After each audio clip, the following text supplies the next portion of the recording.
नमस्कार सभी का मोहल्लेदारी में फिर से स्वागत है।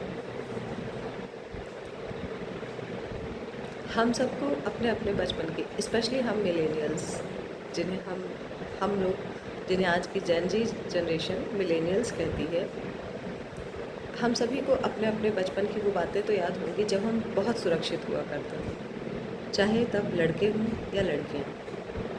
आप सभी की कहीं ना कहीं ऐसी यादें होंगी कि जब गर्मी के दोपहरों में जब हम सब की छुट्टियाँ होती थी और हमारी मम्मियाँ सो जाती थी, तब हम सब खेलते खेलते कभी एक मोहल्ले से दूसरे मोहल्ले तक चले जाते थे, एक के घर से दूसरे घरों तक चले जाते थे और हमारी मम्मियों को कभी ये टेंशन नहीं होती थी कि हमारा बच्चा कहाँ गया है और अभी तक आया क्यों नहीं।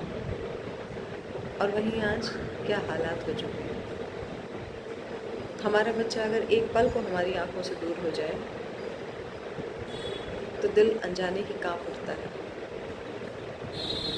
और एक पल में उसके साथ जाने क्या क्या हादसे हो जाते हैं। हम सब रोज़ ही न्यूज़पेपर में पढ़ते हैं कि बच्चों के साथ ये हो गया, पड़ोस मेरी ने ये कर दिया, दूसरे पड़ोस ने ये कर दिया। इस तरह की तमाम बातें हैं जो मुझे बहुत विचलित करती हैं और सोचने पर मजबूर कर देती हैं कि आखिर ऐसा क्या हुआ कि उनके अंदर पड़ोस के एक बच्चे के लिए इंसानियत नहीं रह गई है। और वहीं हम लोगों का जो बचपन था कि हम सब अपने पूरे मोहल्ले के अंकलों से डरते थे। अंकल आंटी सारे हमारे मम्मी पापा की तरह होते थे, जो अगर हमें कोई गलत काम अगर वो मार्केट में भी करते देख लेते थे तो भी वो पूरे हक से हमें डांटते भी थे और हम भी उनसे उतना ही डरते थे। और उसके बाद आके मम्मी पापा से कंप्लेन भी बताते थे, जिसके लिए हमें डांट भी पड़ती थी, कई बार मार भी पड़ती थी, लेकिन उसके बाद हम समझ जाते थे। और ये अनकहा सा डर बहुत अच्छा था, यकीन मानिए, वाकई ये अनकहा सा डर बहुत अच्छा था। वो डर इसलिए था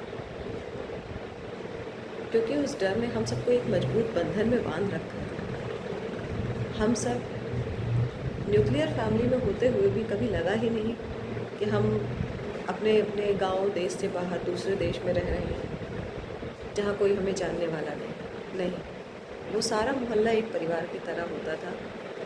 किसी के घर की कोई खुशी बिना पड़ोसियों की पूरी नहीं होती थी और किसी के घर के कोई बच्चे की कोई भी तकलीफ़, बच्चे बूढ़े बुज़ुर्ग, किसी की भी तकलीफ़ किसी एक की नहीं बल्कि सबकी होती थी।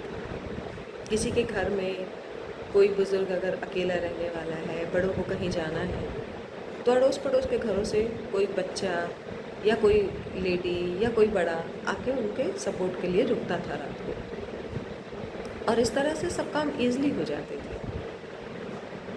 लेकिन वक्त की दौड़ में भागते भागते हमने अपने घर, अपने ड्राइंग रूम को बहुत आधुनिक बना लिया, परंतु वो ड्राइंग रूम आने वाले मेहमानों के रास्ते ही ताकते रह जाए।